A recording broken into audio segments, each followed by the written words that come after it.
Hi, how's it going, everyone? It's Wayne here from Crawl Stock. Just going through the ritual of building up a new set of beadlocks for this new model that I'm building. And I got to a point where I'm going to be adding the weight to the wheels.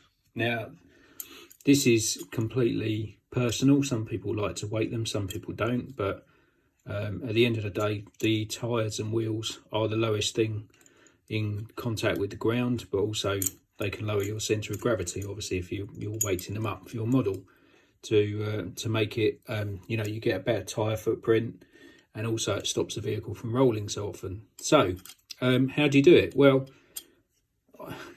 it's one of those things that's quite preferential. You can do it lots of different ways. Some people like to add weights to the inside of the rims here, but I actually like to get quite a lot of weight into the rims.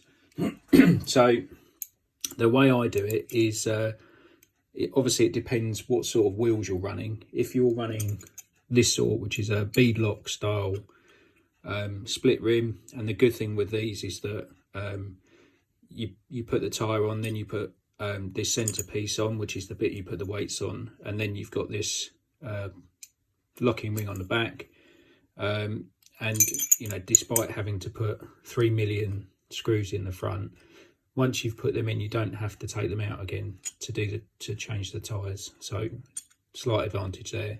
All you need to do is to screw these 6 on the back, so it can be very quick. So the way that I do it is I like to use these car or motorcycle 5 gram weights. They come in strips of 10 or 12, I think, on there.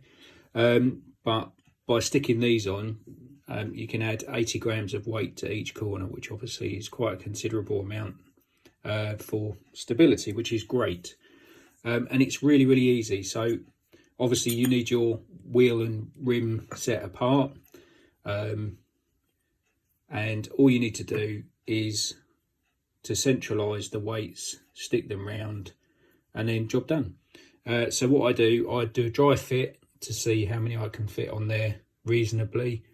As you can see there, it's quite a good fit. It doesn't matter that there's a tiny little gap, because once your tyre foams and that are on, you're not going to notice it anyway. So you take the centre beadlock part,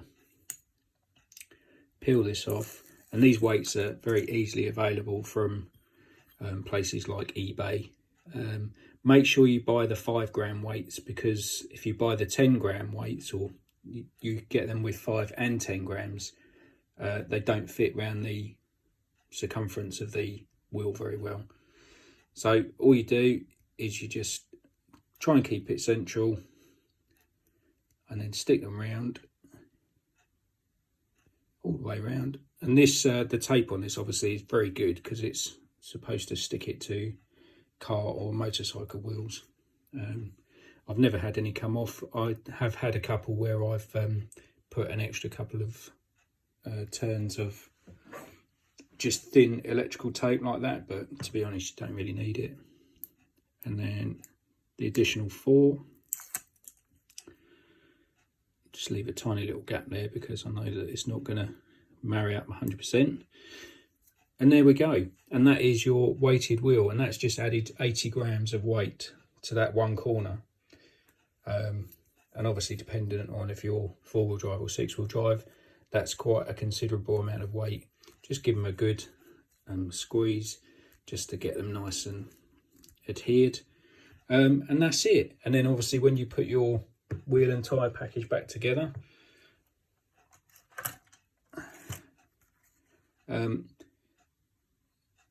you'll need to take into account a little bit of room inside for the foam, but I use quite soft foam, so doesn't usually cause me any problems.